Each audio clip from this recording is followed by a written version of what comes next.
Ever feel like you're figuring out everything on your own? Like you're constantly putting out fires, but nobody really understands what you're going through as a contractor?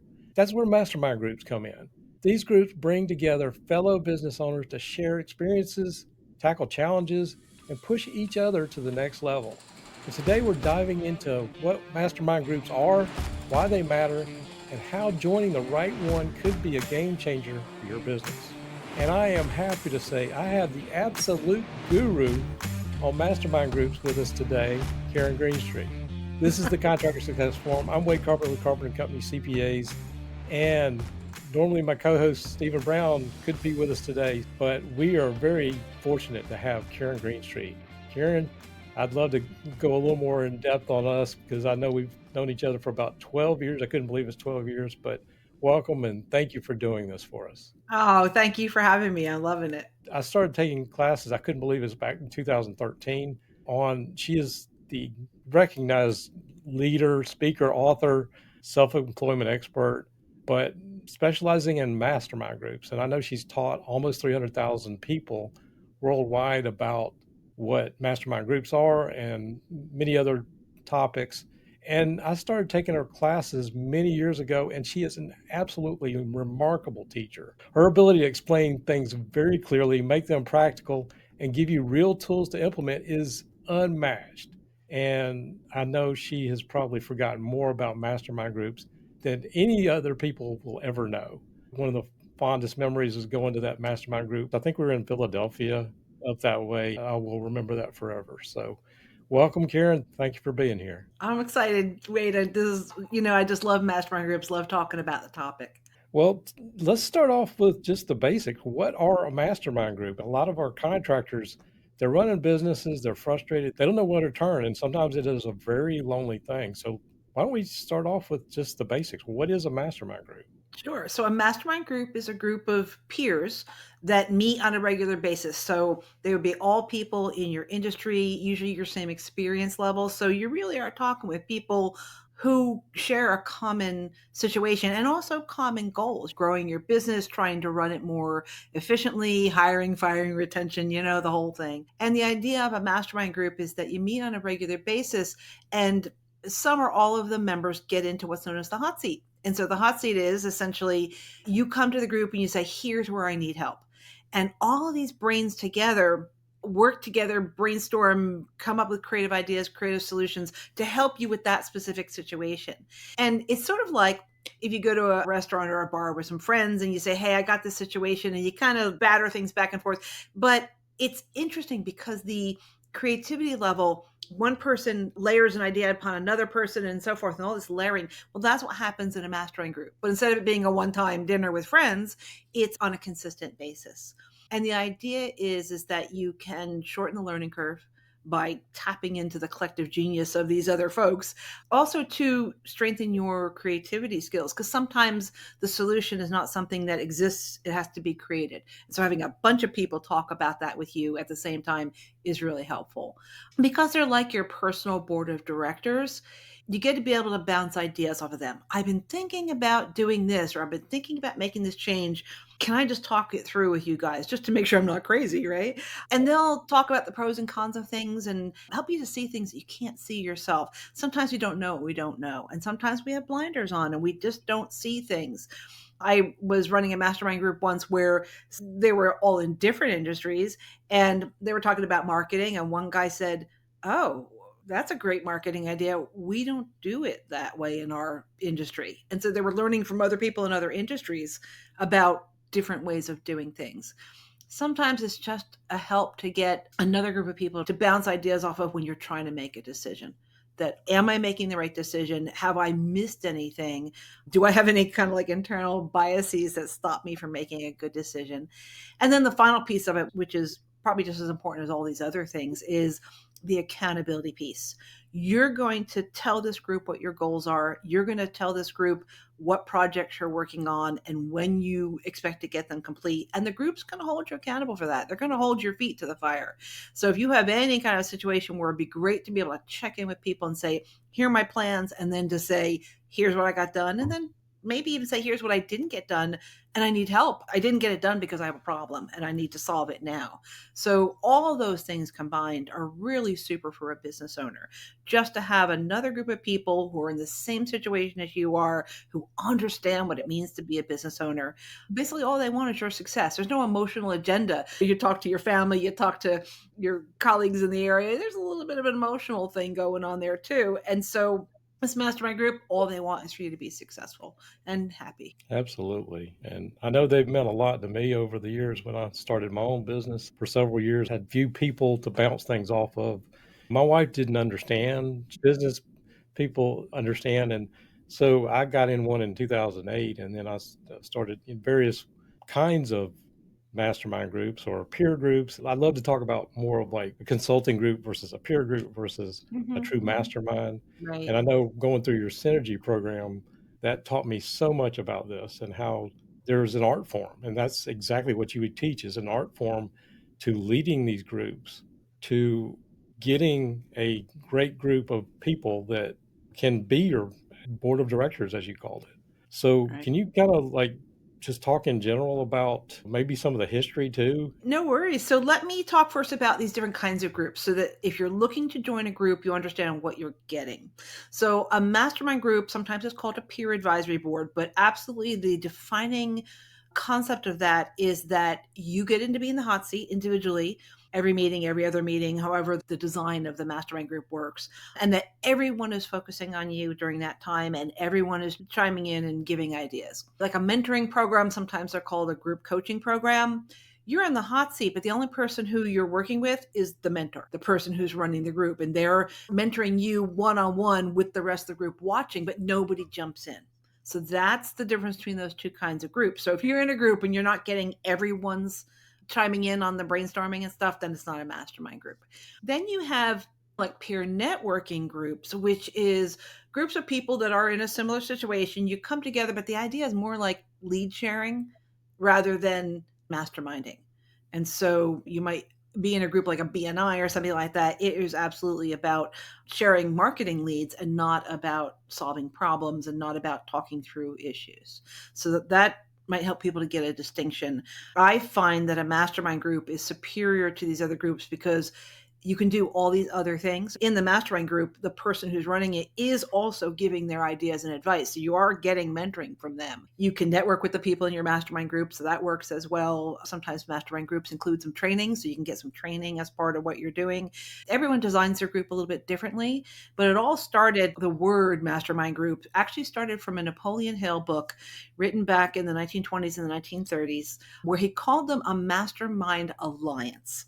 And it was this idea that when two or more people get together, there is like this synergy and energy that happens when two people talk together and try to help each other. And we've all experienced that. Like stuff you would never think on your own, when you're talking about it with a group of people, all of a sudden it's like light bulbs popping off all the time. It kind of morphed from mastermind alliance to mastermind group, maybe in the, I don't know, the 70s or something like that.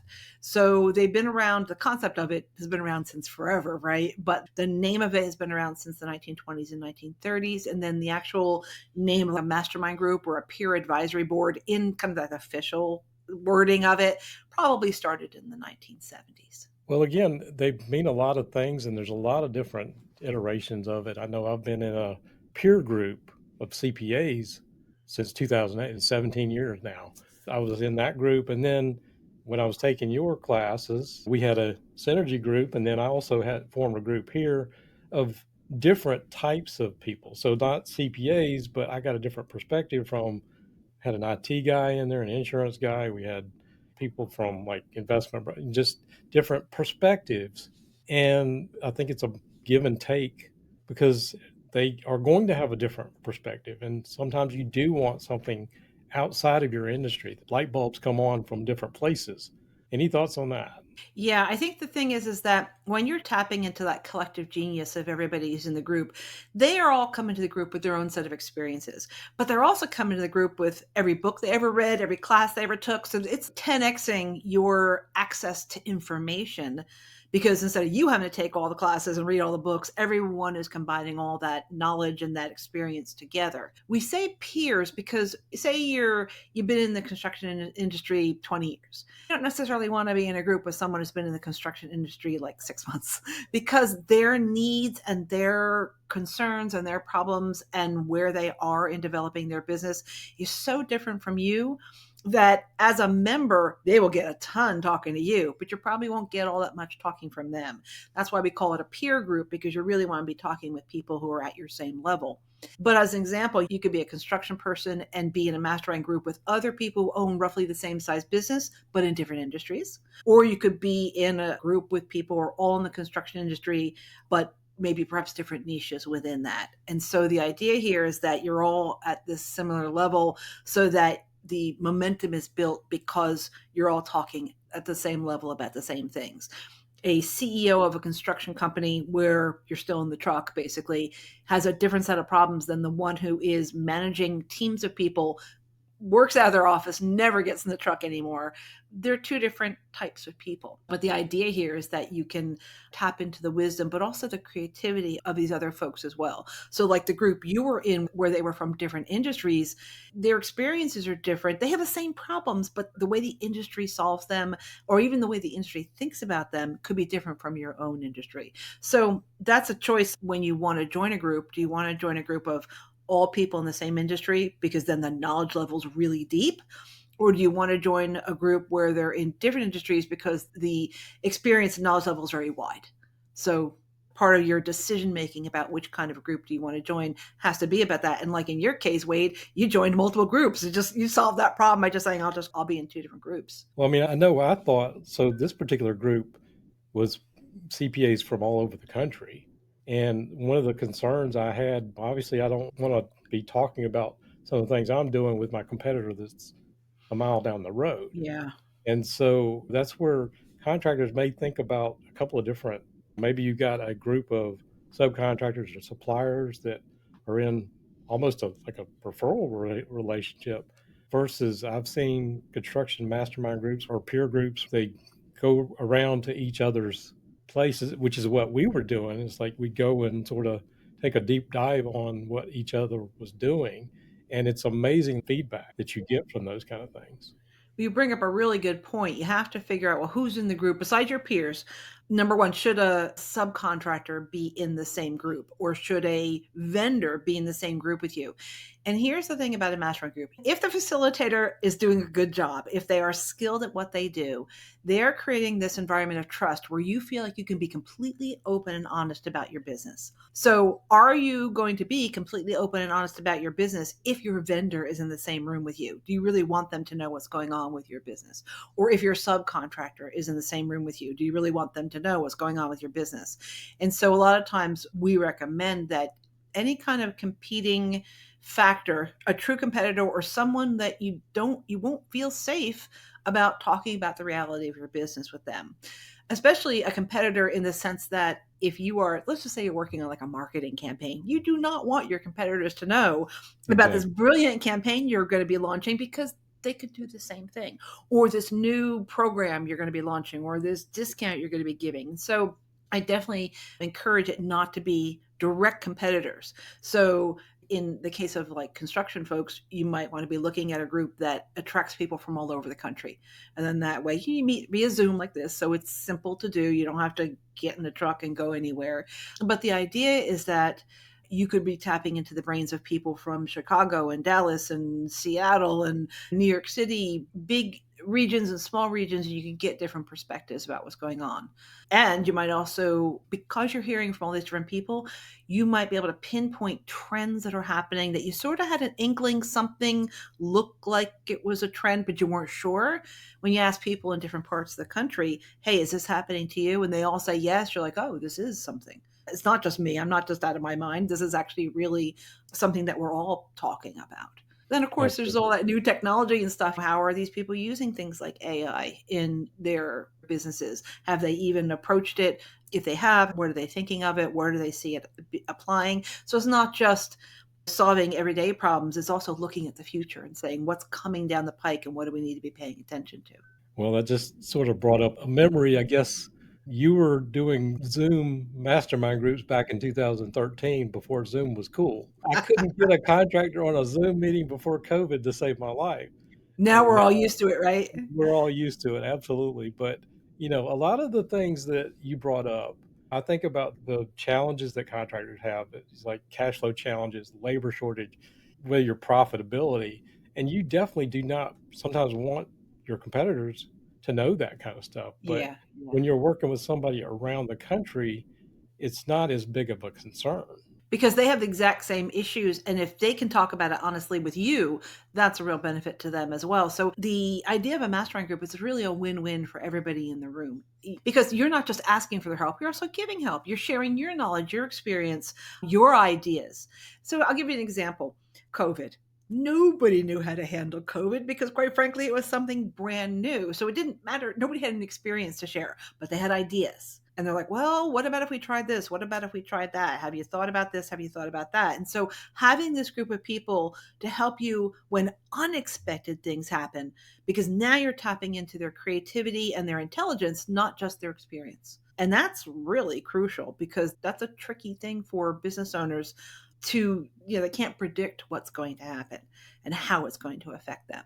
And one minute things are one way and then poof, the next day it's a different way. How do you juggle that? Absolutely. And I think you sort of just went into one of the things I wanted to kick around next is you talked about the hot seats, but there's a lot more to a mastermind group, brainstorming, goal settings. Can you talk about what a typical meeting structure looks like and some of the things that we actually get into? Yeah, so the design of a mastermind group is vast. There's so many cool options that if you wanted to start a group or join a group, you'd be like, oh, well, how does the group run? So some mastermind groups are pure mastermind groups. You go in, you do your meeting, you're done. Some mastermind groups meet for a whole day once a month, and it includes the morning would be a speaker or some sort of training, and then the afternoon would be masterminding. So even that kind of design, sometimes training, education, guest speakers are part of the mix. Some mastermind groups have quarterly conferences or annual conferences. There's a lot of different options for you depending on how you like to work with people and how you like to be around them. But a typical meeting might be something like you come in, you share what you've been working on. If your group is really strong on the accountability piece, maybe you say, this is what I got done. I promised last month I was going to get these things done, or I was going to start these projects or start these initiatives, and I've done it, or I haven't done it yet, to be honest, right? Some groups, they start off with some sort of like a professional development exercise, maybe vision setting or goal setting, or a little thing on how to have a difficult conversation with an employee, or whatever the topic is. Usually the group votes on, here's the topics we like to talk about. We want to talk about retention. We want to talk about hiring. We want to talk about dealing with governmental agencies. We want to talk about finances. So the topics can vary. But usually the meeting starts off with something like that. Then it typically goes into the hot seats. Now, every group runs it a little bit differently, but traditionally, the idea is that each member gets an even number of chances to be in the hot seat. So whether you're in the hot seat every month or every other month, that's up to you. Some groups, what they choose to do instead is everybody says, here's the topic I want to be in the hot seat around. And they list it on a flip chart, and then they vote on which topic is the most important to the most number of people in the group. So Joe comes into the group. He says, I really need to talk about hiring and firing. It's making me crazy. Up it goes on the flip chart. And if everybody else votes that that's the important topic, then Joe will be in the hot seat. The problem with that model is poor Frank didn't get his topic voted on for 3 or 4 months. In the meantime, he's got this problem that's not getting solved. So to me, the best mastermind groups is where they rotate those hot seats, because whatever your problem is, whatever your topic is you want to talk about, it's important to you. Regardless of what the votes are, it's important to you or you wouldn't have brought it up. So I kind of like the rotation thing best. And then it depends on the length of the mastermind group meeting. So some meetings are as short as an hour or an hour and a half, maybe 2 hours. Some of them are 4 hours. So it gives you a little bit more wiggle room to put more stuff into the meeting. But let's just say it's a 90-minute or a 2-hour meeting. Pretty much by that time, you might have done 3 or 4 hot seats. It's time to close down. You might have 8 or 10 people in the group. So some of these things take more time than other groups.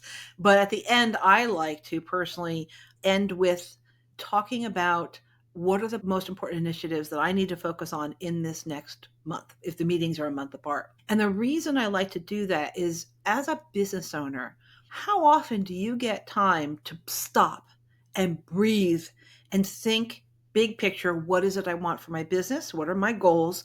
And what can I work on in the next month that's going to move the needle the fastest? And just to take that moment and say, I think the most important things for me to work on are these three things. And then the group will give you feedback and say, why are you working on that? This other thing seems more important. Why are you avoiding it? Because the thing about mastermind groups is not just the practicality about running your business. Sometimes it's the mindset side. If you're avoiding something, if you're making bad decisions, if you're procrastinating, if you have limiting beliefs about what's possible to get done, if you don't have the knowledge, the skill, the experience to get something done, so you just don't do it. Or worse, you're running at the speed of light, you're doing a whole bunch of actions, but you're doing the right actions at the wrong time. You're doing the easy, fun, interesting stuff first instead of the stuff that really needs to get done. So your mastermind group's going to hold you accountable for all of that. So that's like a typical meeting.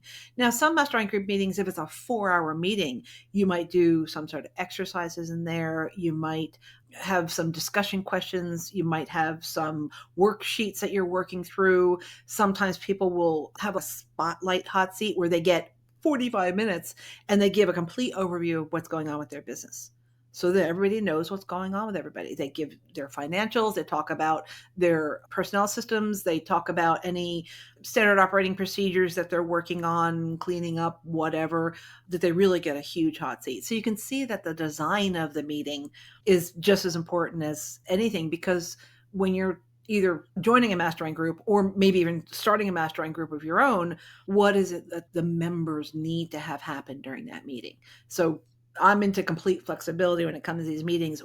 How is it going to serve the members the best? One of the things you taught me is how a skilled leader can pull out those things that somebody is not getting that burning question answered, whatever you want to call it. But Right. just sitting here talking to you, just so many memories of things that have come about some of my mastermind groups. And I remember one of them calling me out on something. And it was just, sometimes it hurts, but sometimes it's the best thing you could do for yourself. Yeah, I was going to say, if the facilitator allows constructive criticism, that's awesome. If the people attack you, that's not cool. So, first of all, I really encourage people that when they're joining a mastermind group or starting a mastermind group, there has to be a non disclosure agreement. There has to be a written contract that says, I promise that nothing that I talk about in this group goes outside of this group. Has to be true, because the facilitator is trying to create this experience of deep trust, deep safety, and mutual respect. And so there's the whole psychology of groups and how they work together that's part of this mix that the facilitator has to be paying attention to, because I want each member to come into that meeting feeling like these people have my back. They are going to respect my privacy. They're going to call me on something. They're going to tell me about it gently and kindly, but they're going to do it. They're not going to let me avoid stuff and or ignore stuff. That's not their role. And you'll do the same thing for them. If you hear them say something, you're like, is that true? That you're going to say to them, is that really what you want to do? Is that really the way you think about it? Tell me why you think that way. And really make you think through what it is you want out of life and your business and where you might be holding yourself back. But this trust factor, I think, is huge. And so part of this is the facilitator should have something called group guidelines. It should have a written document that says, here's how we're going to behave in the group, including simple things like showing up on time. Because when you don't show up on time to a mastermind group meeting, what you're basically telling people is, I don't respect you enough. I don't respect you enough to show up on time. My time is more important than yours. In a mastermind group, it's all about respect. And so group guidelines will say, here's the behavior we expect. Turn off your phones, turn off your computer, pay attention to what people are saying, follow the course of the conversation. And sometimes it's difficult because as human beings, our brains are designed that we can only really focus for about 90 minutes before we need a little bit of a break. And so a good facilitator running a 4-hour meeting is going to know exactly when to time those breaks to give everybody a chance to let their brain relax before they're asked to deep dive and focus on the next conversation. But focusing and really listening to someone before you respond is a mark of respect. So we enforce those things because that builds trust among everybody. When everybody sees that everyone's being treated equally and fairly, when everyone sees that everyone is treating each other with respect and dignity and tough love sometimes, they feel safe to really talk about what's really going on. And also not just to talk about their problems, but talk about their dreams. Because sometimes we have dreams and visions for ourselves and our life and our business that if we say it to our spouse or we say it to a friend, they're like, oh, yeah, that'll happen. But your mastermind groups, you want that? Let's do it. And sometimes you don't get that at home or you don't get that in your community, but you'll get it in your mastermind group. But if you really, really, really have a burning desire for something, tell your mastermind group about it. So, Karyn, what would you look for if you were a contractor, you're seeking a group? We talked about industry specific groups or general business groups. Can you give us some guidelines on what somebody should be looking for in a group? Absolutely. Yeah, I was writing a book with some of my colleagues, actually from the program that you were in, and we were identifying like how do you find the perfect mastermind group for you. So the first thing is think about what do you need? What kind of topics would you like to bring up? Is accountability important to you or not? Because some groups have a very strong accountability feature and others don't. First, figure out what you need as far as well, what do I want to talk about? What kind of problems would I bring? And then the second thing then is to look for a group where they would be your peers. So if you've been a business owner for 5 years, you want to look for people who have been business owners for 5 to 10 years. If you've been a business owner for 20 years and you want to find a group that may be a little bit higher. It's not crucial, but it does help also the size of the business. So if you've got a construction company and there are 15 employees versus 200 employees, you have different situations. The next thing to think about is exactly what you did, which is, do I want to be in a group of only people in my industry, or would I rather be in a group of businesses this same size, possibly that hire a lot of people to go out and do things on our behalf? So there's similar motivation stuff, but it's a completely different industry. So you get new insights. So that's a possibility for people as well. The next thing I would be looking for is, who is the facilitator? Who's running the group? Not only do you see them as a mentor, do they have enough experience in the topic that you're talking about, whether they're like another construction owner who's running a group or someone who just knows this industry really well, but can they act as a mentor? Number one, are they bringing their knowledge to the game? Do they own a business, right? And then the second piece is, are they trained to be a facilitator? Because like I said, there's that whole group psychology side that they have to understand. And there's also running the meetings well and getting conversations to be deep and doing really good brainstorming and all of that kind of stuff, decision making, problem solving. They have to be really skilled at those techniques, not just as a one-on-one thing, but in a group setting, which is unique. Because I've seen too many people join a mastermind group and the facilitator's so weak that the dominant people in the group just basically take over, and it's not really run well, and they're not getting their needs met in the group, and they're disappointed. And I don't want people to be disappointed. So make sure your facilitator knows what they're doing. Maybe they've run groups before, or they've been to some sort of training or something. Then the next thing, of course, is you got to look at what is the cost, because is it $3,000 or $10,000 a month, or is it $200 a month? How does that fit into your budget? Because there's a whole bunch of ranges of these things. Sometimes the range of the price has to do with what's included in the mastermind group besides just the meeting. So some mastermind groups, they include some training with it. Some mastermind groups, they include some one-on-one coaching and consulting with the mentor. You get some private time with them plus group time. Some of them include retreat weekends. Some of them include quarterly conferences or annual conferences. So it just depends on what kind of experience you want, because the more you want, the more you're going to pay for it. And I have seen really fine mastermind groups that are $300 or $400 or $500 a month. And I've seen some mastermind groups that are $10,000 a month that are not worth it. So you have to look to see what they're offering and look to see what the background is. If there's any testimonials or people you can speak with who have worked with this person before, that would be really helpful as well. And then, of course, are they going to meet in person or are they going to meet virtually? And what's more convenient for you? If you meet in person, you're in a situation where potentially your competitors could be in the group with you, unless it's a group of people who are not necessarily in your industry, just businesses of your size. Or you might say, it's so much more convenient for me to hop on Zoom for an hour and a half, have the meeting, and then get on with my day. And so a virtual group might work for you. I've been running both kinds of groups for almost 35 years at this point. Started off running in-person groups, morphed over to virtual groups as I was starting to get clients from all over the world. I had to be virtual. I didn't have a choice. And I can tell you that groups that'll run well virtually are just as good as groups in person.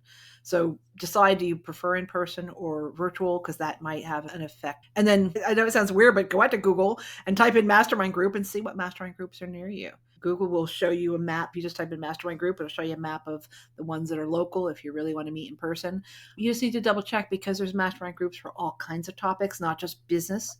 There's mastermind groups for new parents. There's mastermind groups for people getting ready to retire. So make sure that the group topic matches your topic that you want. Well, I know if you Google mastermind group, your face is probably liable to pop up. For a construction company, we have challenges in the industry like cash flow, seasonality, some things that are unique to the industry. Some things you think are unique and some things are common, more common than you think. But anything that our listeners should be thinking about is, should they be structured any differently for construction professionals? They can be. There might be, like you said, there might be these site visits. If you can do it, and they might only do this like maybe once a quarter where everyone goes to one person's site, they get a complete in-depth of their business. And that can be really, you talked about it for yourself, how incredibly helpful it can be to go into someone else's space and see how they organize things, what their operations look like. You could walk away with 10 ideas from that kind of a site visit. If you're looking for a group that does that, then you can specifically look for something like that. Well, again, there's all kind of different ways. I know there's things like school communities and circle, those kind of things. But a lot of these groups, they're only as good as what you put into them, and hopefully they're giving back some good value to you. But this has been great. I know Karyn is the absolute guru, and if any of our listeners are wanting to start their own, if you're looking to lead your own, I think she has some great classes. I know you used to have a listing. Yeah. If you want to join a mastermind group, I have a free ebook on how to find the perfect mastermind group. It kind of outlines here's all the criteria you want to look for to find the right group to join. So I'm certainly willing to share that with you. I also have a tutorial if you want to start a group on kind of the basics of thinking about how would I design a group. So that can help. And then if you decide I want to design a group, then I have 2 classes. One is on designing it and pricing it and marketing it. How do you get members? And then the other class is on all those facilitation skills, the whole psychology of it, and the how do you work with these individual members and work in the group environment. So I have the whole soup to nut thing. There is a find a mastermind group listing on my site. Just go to thesuccessalliance.com. You'll see find a mastermind group right there on that homepage. And if you want to join a group, there's a list of groups there that are looking for members. If you want to start a group, then you can put your listing there. So we get 80, 90,000 people a year going to that listing looking for a group to join. That's amazing. Well, this has been great. I know, Karyn, we're going to put your contact information and that kind of stuff in the show notes. Any other final words or any thoughts? I just think it's so important. A lot of times people feel very isolated when they're the business owner. Sometimes there's things you want to talk about you can't talk about with your management team because it's not appropriate or they're not the right people to talk to. And if you're feeling isolated, if you're feeling like you'd like to be around your tribe, you'd like to be around the people that really understand you and have been in your shoes, then joining a mastermind group is absolutely the way to go. I've been a member of mastermind groups for years and years and years. My business wouldn't be where it was without me being a member of a group, not just running them. Absolutely agree from my perspective as well. It's been a game changer, and I've thought about going now that my book is coming out in a couple of months. That's where I think I may spin up some new groups around that too. That would be cool. That would be really a nice group to join. Well, if our listeners have any questions, thoughts, comments, we would love to hear them and just put them down below. If you enjoyed this episode, let us know. Give us a like, subscribe. We appreciate all that stuff. And we really sincerely appreciate Karyn Greenstreet being here today. Good to see you. I don't talk to you quite enough, but I do appreciate you. And we will see you on the next show. Thanks.